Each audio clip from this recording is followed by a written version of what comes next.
Good morning.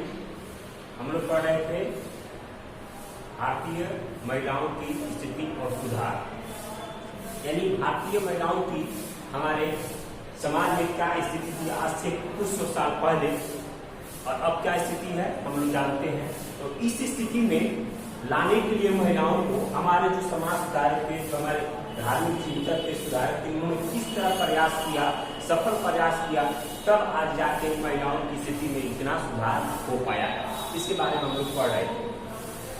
हमारे बहुत सारे ऐसे समाज सुधारक थे जिन्होंने महिलाओं की स्थिति में समानता लाने के लिए, एकजुटता लाने के लिए, उनकी स्थिति में सुधार लाने के लिए कितने सारे सफल प्रयास किए। क्योंकि भारतीय महिलाओं को एक धार्मिक आधार पर कमजोर समझा जाता था। महिलाएं भी अपने आप को कमजोर समझती थी कि हम महिला हैं, हम घर में रहने वाले हैं। तो इस तरह की भावना एक डाल दी गई थी महिलाओं की स्थिति में, महिलाओं की सोच में, और वही भावना एक कुप्रथा के रूप में विकसित हो गई थी, जो कि महिलाओं की स्थिति में विकास में या महिलाओं की स्थिति के सुधार के लिए सबसे बड़ी बाधा थी। लेकिन हमारे जो समाज सुधारक थे, हमारे जो चिंतक थे, हमारे जो धर्म सुधारक थे, उन्होंने इस स्थिति को समझा और उन्होंने धीरे धीरे सुधार करके महिलाओं की स्थिति में सुधार किया। इसमें अंग्रेजी सरकार की भी, अंग्रेजी अफसर की भी बहुत सारी देन है। पश्चिमी लोगों के चिंतकों का, विचारकों का भी इसमें बहुत देन है महिलाओं की स्थिति में सुधार के लिए। इसमें सबसे पहला है सती प्रथा पर विवाह। सती प्रथा क्या था? सती प्रथा एक ऐसी कुप्रथा थी जिसमें अगर पत्नी के रहते अगर पति मर गया तो पति की जलती हुई चिता पर पत्नी को बिठा दिया जाता या उसमें डाल दिया जाता और पत्नी को भी जल के मरना पड़ता था। सोचिए कितनी बुरी बात है कि एक आदमी मर गया लेकिन जो दूसरा आदमी जिंदा है उसको उस पर जिंदा बैठा दिया जाए, उस पर और उस पर जिंदा जला दिया जाए। इस तरह की भावना जो थी, वो कुप्रथा जो थी हमारे समाज में बहुत ही वो दयनीय स्थिति में थी। इसी कुप्रथा पर विवाद कई सारे थे। इसमें कुछ बहुत सारे लोग समझते थे ये धार्मिक परंपरा है, ये धार्मिक मान्यता है, इस तरह से होना चाहिए। जबकि किसी भी धर्म में, किसी भी किताब में इस तरह की बात लिखी हुई नहीं थी। जबकि महिलाएं तो चूंकि शिक्षित थी नहीं, पढ़ी लिखी थी नहीं, पुरुष पढ़ते थे और उन्होंने इस बात को इनके मन में डाल दिया और ये काम था। हालांकि ये उस तरह की बात नहीं थी। ये जो भी औरतें थी, जैसे अगर पति मर गया तो विधवा हो गई तो उसके अधिकार हो गए, जमीन जायदाद हर चीज में उसके अधिकार हो जाएंगे। तो उस अधिकारों से वंचित करने के लिए, उस अधिकारों से दूर रखने के लिए इस तरह की व्यवस्था लोगों ने की थी, इस तरह की परंपरा उन्होंने बनाई थी कि अगर विधवा रहेगी तो उसको अधिकार हो जाएंगे, उनको धन देना पड़ेगा, उनको हिस्सेदारी देनी पड़ेगी। इसीलिए इस तरह के उन्होंने अपनाए थे कुप्रथा जो अपनाई थी और उस कुप्रथा की शिकार औरतें, महिलाएं हो रही थी। ऐसी बर्बर जो थी प्रथाएं, जो निर्दयता पूर्ण प्रथाएं थी, उसको समाप्त करने में पश्चिमी विचारकों, जो मैंने बताया था, पश्चिमी देश के जो यूरोपीय देश थे उनके विचारकों का भी महत्वपूर्ण योगदान है, जिसमें भारतीय जो चिंतक थे, जो भारतीय समाज सुधारक थे, उनके मन को झकझोर दिया था। जब उन्होंने ऐसी बात कही तो भारतीय जो समाज सुधारक थे, भारतीय जो धर्म सुधारक थे, उनके मन को झकझोर दिया गया कि नहीं, ये नहीं होना चाहिए। तब जाके समाज सुधारकों में ऐसी मानसिकता बनी कि एक सती हुई वाली महिला को सदाचारी माना जाता था, यानी एक सती होने वाली महिला को वो सारे अधिकार होने चाहिए। इसमें बहुविवाह और बाल विवाह का प्रचलन था, क्योंकि उस समय छोटे उम्र में भी लड़कियों की शादी कर दी जाती थी, बाल विवाह कर दिए जाते थे, बहु विवाह कर दी जाती थी।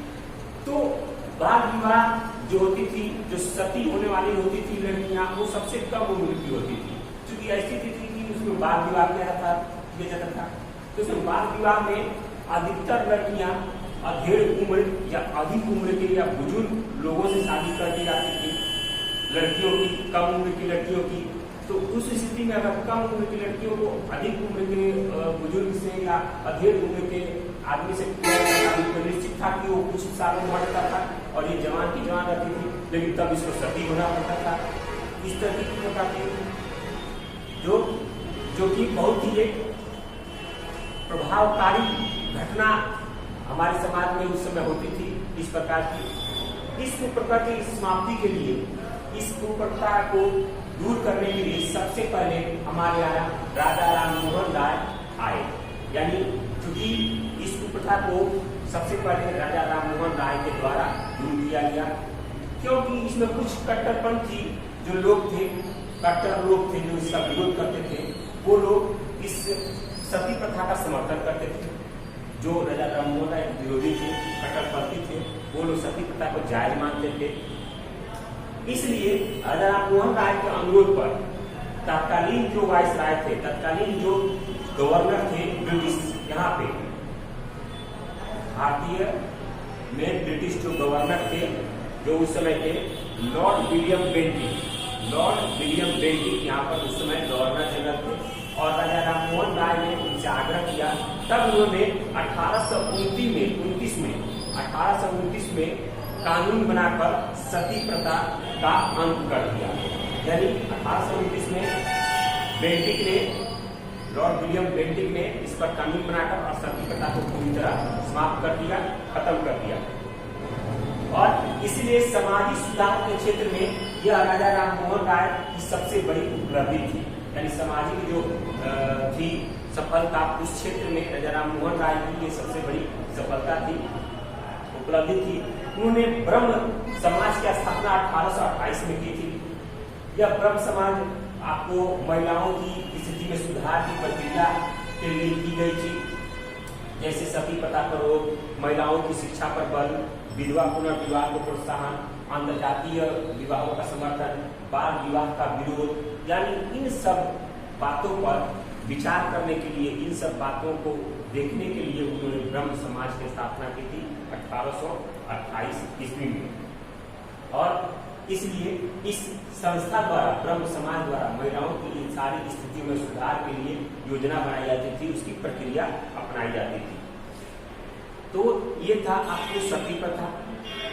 अगला आखिर राजा राममोहन राय कौन थे? तो अगले वीडियो में हम राजा राममोहन राय के बारे में पढ़ेंगे, उनके बारे में जानेंगे कि आखिर वो कौन थे और उन्होंने किस तरह से सुधार किया। हालांकि हम लोगों ने जाना कि उन्होंने किस तरह से सुधार किया महिलाओं की स्थिति में, इतने बड़े सती प्रथा को उन्होंने खत्म किया। उसके बाद उन्होंने बाल विवाह को रोकने के प्रयास किए, विधवा का पुनर्विवाह की योजना बनाई, महिलाओं की शिक्षा पर उन्होंने बल दिया। इस तरह के तमाम बातों को उन्होंने अपने ब्रह्म समाज के माध्यम से प्रक्रिया अपनाई कि इसमें सुधार किया जा सके। अगले वीडियो में हम लोग राजा राममोहन राय के बारे में पढ़ेंगे और भी अलग अलग समाज की स्थापना की गई है, प्रार्थना समाज है, तो इसके बारे में हम अगले वीडियो में पढ़ेंगे। इस वीडियो में इतना ही, अगले वीडियो में मिलेंगे हम लोग। धन्यवाद।